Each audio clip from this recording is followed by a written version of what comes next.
The movie starts with the morning in the street of Madrid, where people are going and doing their daily routine tasks of life. One man, salesman Sergio, is calling a client to tell them about his latest wares. On the other hand, police are kicking out a vagrant Israel, who is sleeping on the streets again. Gambling addict Trini asks the grocer to put her day's expenses on her bill, and young Elena is telling her friend on the phone about the date with a guy she meets online. Meanwhile, Elena's phone ran out of battery. She decided to enter a bar to have a coffee, and asked if employee Sadr may have a charger. Just behind her, a coughing man enters the bar. He rushes to the bathroom, making owner Amparo angry, as people constantly use her bar's toilet without buying anything. Suddenly, Israel enters the bar, as he knows Amparo will feed him for free. However, Nacho is seen unbothered by all this as he has his headphones on. Trini and Sergio enter the bar. Trini is ready to send all the money she left on the bar slot machine. When the bank clerk gets tired of waiting for his breakfast, and decides to go without eating, but as soon as he steps out of the bar, he's shot. Everyone in the street runs away, and everyone in the bar starts panicking. However, it takes Nacho some time to realize what just happened.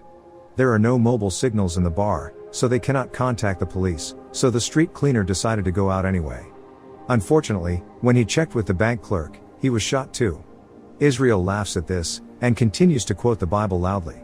Others are now panicked, and falling here, and they're on the floor. Astonishingly, Israel has decided to leave as he had to go to church today. However, Amparo stopped him from staying, by offering him more delicious food, and promising him to talk to the priest later. Trini carefully reaches for the remote, and turns on the TV.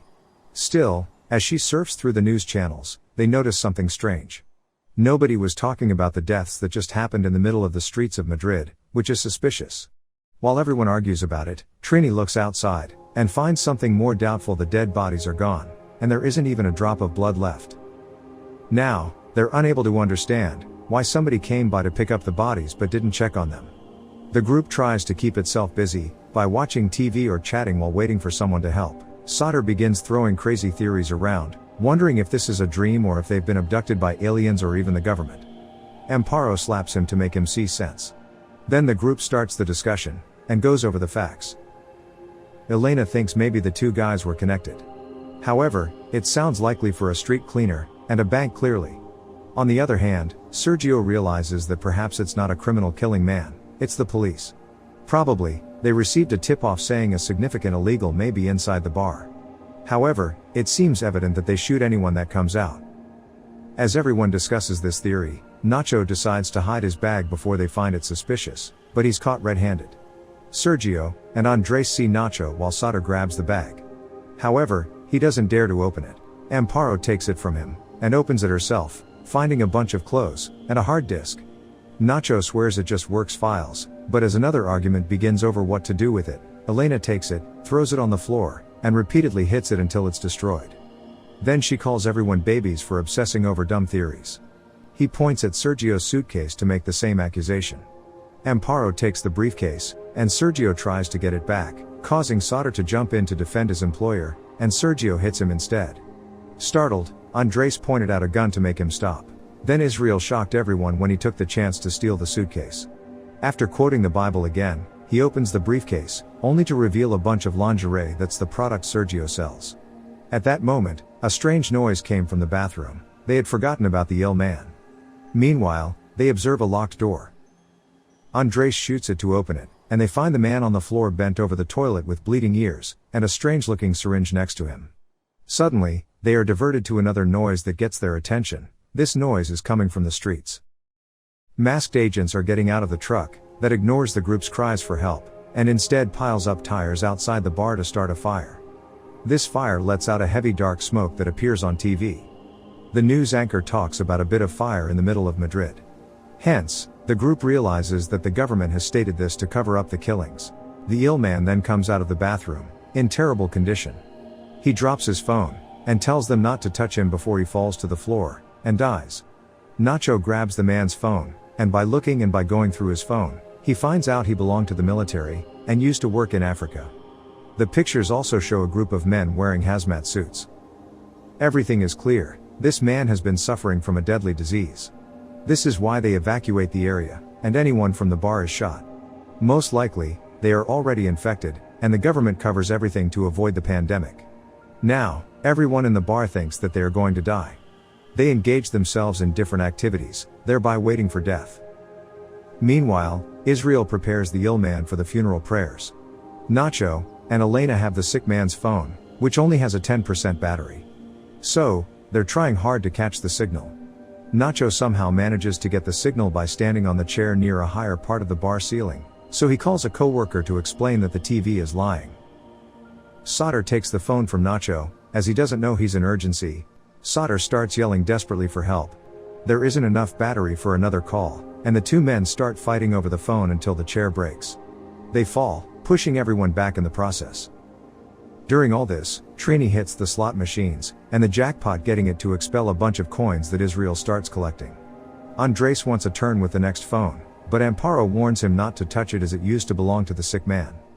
Amparo wants everyone who touched the sick man to stay away from her. Andres and Sergio agree with her, thinking precautions should be taken. So, they distance themselves away from the group that did touch him to hide with Amparo behind the counter. Elena thinks this is ridiculous, as they've been together for hours, and felt each other. In fact, Andres threatens all of them to make them go down to the storeroom, and take the sick man's dead body with them. Nacho is reluctant to go but changes his mind, when Andres shoots the slot machine to show how serious he's being. Israel is also taking his sweet time, too busy quoting the Bible. Therefore Amparo convinces him to go, by offering him 2 bottles of alcohol. Inside the dirty old storeroom, the group chats to pass the time, but Trini is claustrophobic, and starts to panic. She climbs the stairs and starts hitting the door to no avail, in her desperate flailing. She accidentally switches a box of bottles, thereby breaking them. On the other hand, Nacho notices that there isn't a pool of liquid forming, which shows there must be a drain they managed to find after moving some stuff aside. After they remove the lid, they discover it's connected to the sewers and not very deep, so Israel volunteers to go down there. He removes his clothes and leaves his bag of coins. He covers his body with oil, then steps ahead to go down the drain. Everybody helps him by pushing, though the space is too narrow for Israel, and now he's stuck. Suddenly, they hear noises coming from upstairs. A group has entered the bar and is shooting the people. Then they observe smoke emerging from the door, and the temperature getting warmer. A fire has been started inside the bar to disinfect it. Now, the smoke and fire are causing suffocation. So, all of them try hard to get Israel out of the drain so he can breathe, and stay in the air. On the other hand, Trini is going through another anxiety attack and tries to open the door, getting her hands burned in the process. They cover her burns with oil, and wrap her hands with toilet paper while waiting for things to calm down. Now, they don't hear any more noises upstairs. Nacho opens the door by gathering courage, and finds the Burnett bar, but no sign of the bodies is there. The agents taped the door, meaning they couldn't see what was happening inside. The group decides to come out of the storeroom, where Nacho finds Andres' gun, so he hides it in his pants even if the warm metal burns his skin. Trini wants to go outside, and ask for help, but Nacho reminds her that, revealing their presence will only result in their death. None of them feel sick, which makes Nacho think, it's just a matter of staying hidden for a few days until the incident is forgotten. After all, there's plenty to eat and drink in the storeroom. Suddenly, noises startle everyone. They got worried, but it was nothing but a sick man's phone, which is getting a bunch of messages.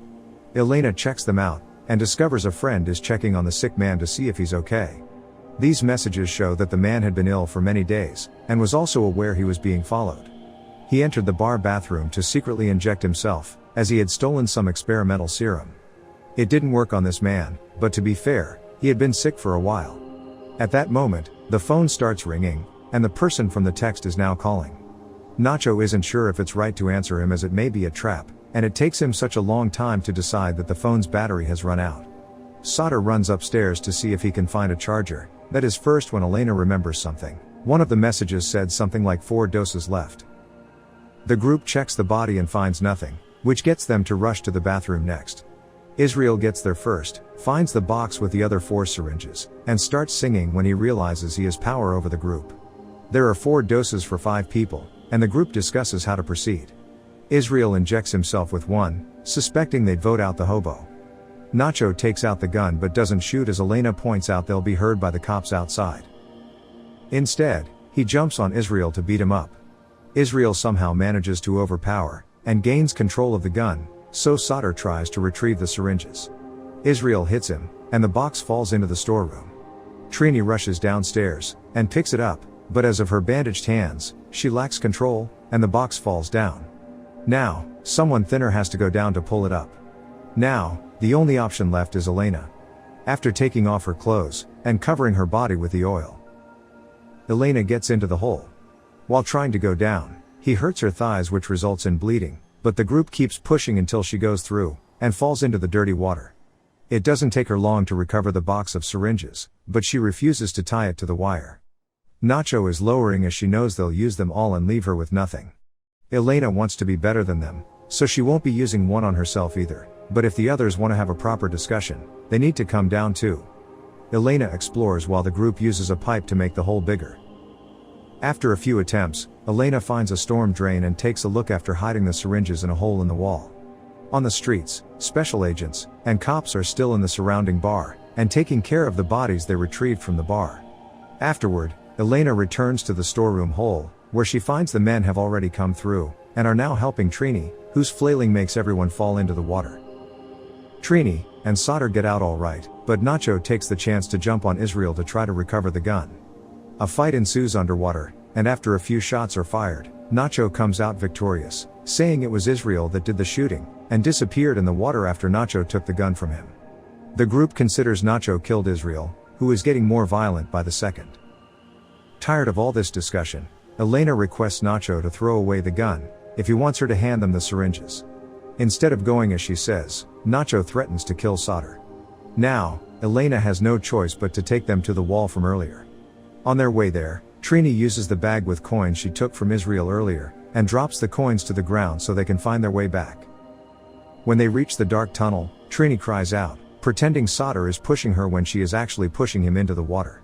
Then, she acts to try to help him out, but in reality, she grabs his head and keeps him down to drown him. Nacho fires a shot to get some light, and sees what Trini is doing, so he quickly jumps into the water to help Sauter out. Then, they move to a tunnel with a lighter while keeping Trini at gunpoint, but Nacho doesn't dare to shoot her. Trini confesses she doesn't like to be seen, and she grabs the gun, taking it around the corner to end things herself. Finally, Trio finds the syringes and divides them among them. However, before they can do anything, they hear the sound of tossed coins. They see what's happening, and find Trini's body with coins over her eyes. This turns out to be a trap. Trini distracted them. Meanwhile, Israel approaches them from behind and kills Sauter. Then, he chases after Elena and Nacho, who run through the tunnels until they find a set of stairs that can take them outside. As they climb up, Elena trips and loses her syringe, and Nacho is grabbed by Israel. Seeing as there's no escape for him, Nacho gives Elena his syringe and lets go to the stairs, making both of them fall and die. Crying, Elena injects herself, then pushes the manhole lid at the end of the stairs, until she manages to move it and get out. She finds herself on the other side of the containment zone, so people around her are staring at her. A man tries to ask her if she is okay, and a woman gives her something to wear. She lost her mind due to the incidents and didn't notice a guy walking by her with whom she was supposed to have a date. He even calls her name, but she just moves forward. Hope you enjoyed the video. If you did, don't forget to like, share and subscribe to our channel. Stay tuned, as we will come up with much more new and exciting movie recaps like this. Till then, goodbye.